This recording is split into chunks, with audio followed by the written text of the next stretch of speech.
Hola y bienvenidos a un nuevo episodio de la serie Estudiando la Carta de Judas, una serie que empecé hace mucho tiempo pero que por motivos de tiempo, por motivos de ocupaciones no he podido seguir. Hoy quiero entrar ya en la parte final de esta carta que hemos estado estudiando de alguna manera expositivamente. Hemos estado profundizando en lo que Judas nos enseña en esta carta. Justamente hoy quiero hablar sobre los versículos 8 al 10, donde nuevamente Judas quiere recalcar o quiere hacer ver lo peligroso que es o la posición peligrosa de estos falsos maestros de los cuales él ha estado hablando desde el inicio de esta carta. Así que si no has visto estos videos, te invito a que los puedas revisar, los puedas ver en esta lista de reproducción donde hay varios videos hablando sobre esta carta de Judas. Bien, lo primero que vamos a ver es pues lo que dice el texto, ¿no? Por ahora vamos a leer del versículo 8 al 10.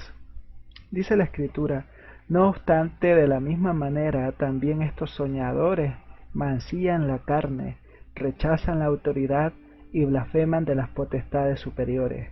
Pero cuando el arcángel Miguel contendía con el diablo, disputando con él por el cuerpo de Moisés, no se atrevió a proferir juicio de maldición contra él, sino que dijo: el Señor te reprenda. Y continúa acá el texto: pero estos blasfeman de cuantas cosas no conocen, y en las que por naturaleza conocen, se corrompen como animales irracionales. Impresionante, ¿no? Lo que está diciendo Judas acá. Y lo que quiero que veamos juntos es estos tres versículos, la descripción tan dura que Judas hace sobre los falsos maestros. En el video anterior vimos cómo Judas cita tres ejemplos del Antiguo Testamento para dar a conocer lo que el Señor ha hecho con aquellos que han sucumbido ante la rebeldía y la maldad. Ahora en esta sección de la carta también Judas expone por qué estos falsos maestros actúan de manera similar a los ejemplos citados previamente. Y Judas menciona tres cosas sobre estos falsos maestros. Lo primero es que ellos contaminan la carne. Ahí lo podemos ver en el versículo 8, dice: estos soñadores mancillan la carne. Mancillar es manchar algo, es hacer que la pureza ya no se encuentre en algo o en alguien. Básicamente es decir que se ha caído en un comportamiento inmoral. En la Septuaginta este verbo a veces tiene un sentido sexual, tal como lo podemos encontrar en Génesis 34:5, número 5:14, Job 31:11. Claramente aquí se hace alusión al libro de Enoc, donde se describe las acciones de los ángeles caídos que tomaron para sí esposas humanas.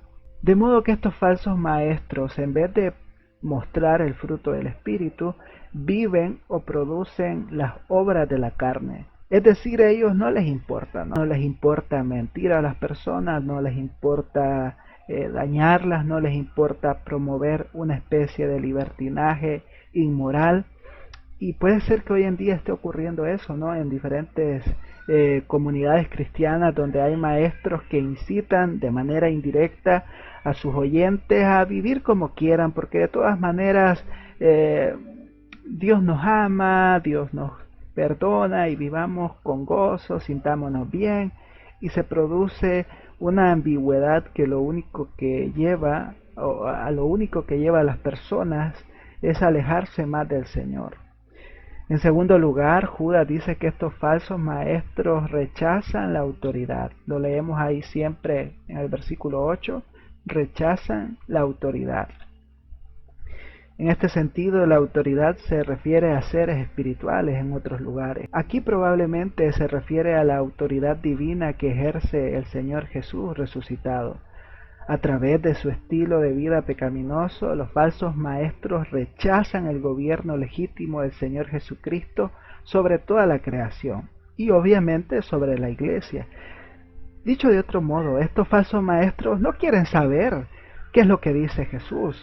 No se conforman con la sana enseñanza, con las sanas palabras de Jesús, sino que buscando satisfacer los oídos o buscando satisfacer a los oyentes, estos falsos maestros tiran a un lado la Escritura, tiran a un lado la palabra del Señor Jesús.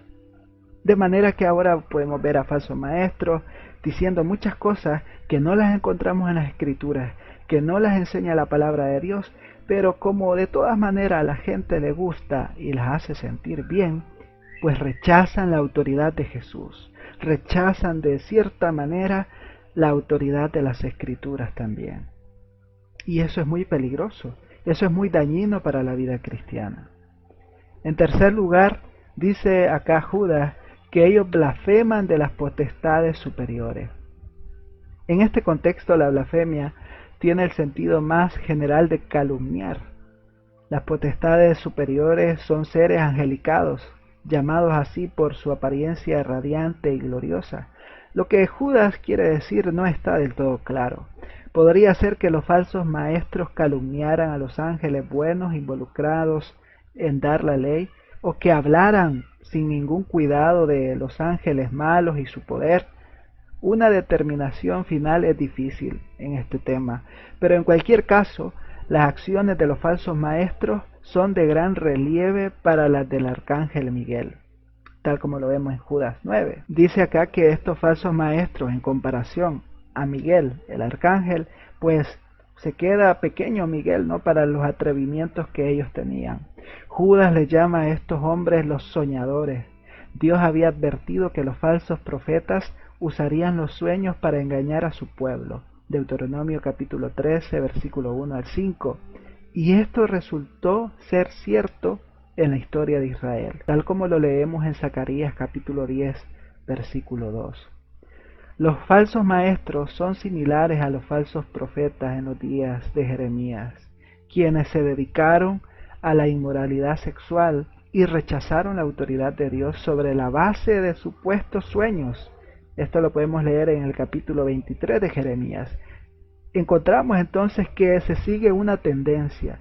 Estos hombres rechazan la autoridad de Dios y se convierten ellos mismos en la autoridad de todo. Ellos deciden qué es lo que está bien, ellos deciden lo que está mal, y si alguien cuestiona, oye, pero eso no está en la Escritura, lo que ellos te dicen es que han recibido una revelación, un sueño, algo que es muy especial y que no podemos cuestionar porque es espiritual. No obstante, nuestro llamado como cristianos, como seguidores de Jesús, es ver qué nos enseñan, ver qué nos dicen e ir a las Escrituras. Si esto es bíblico, si esto es conforme al carácter de Dios, si esto es conforme a lo que Jesús nos ha enseñado, si esto es conforme a todo el testimonio de la palabra de Dios, y si no lo es, desecharlo completamente. Judas, como les mencioné hace poco, hace una alusión a un ser angelical llamado Miguel, quien es un arcángel. Respecto a Miguel podemos encontrar algunas referencias, tal como en Daniel capítulo 10, versículo 13, Apocalipsis 12, versículo 7. Ahora, lo que Judas relata aquí, en cierto tiempo hizo que muchos dudaran de que si esta carta era canónica, ya que Judas no solo está haciendo referencias del libro de Enoc, sino que ahora Judas también está citando el libro llamado La Asunción de Moisés, un libro que para nosotros obviamente es desconocido. La historia, esta del arcángel Miguel y el cuerpo de Moisés, posiblemente fue conocida por los primeros creyentes, y explica que el arcángel Miguel había sido enviado a enterrar el cuerpo de Moisés. Deuteronomio dice que Moisés, siervo del Señor, murió en Moab, como el Señor había dicho, lo enterró en Moab, en el valle frente a Bet-peor, pero hasta el día de hoy nadie sabe dónde está su tumba. Sin embargo, no se menciona en las Escrituras esta lucha por el cuerpo de Moisés.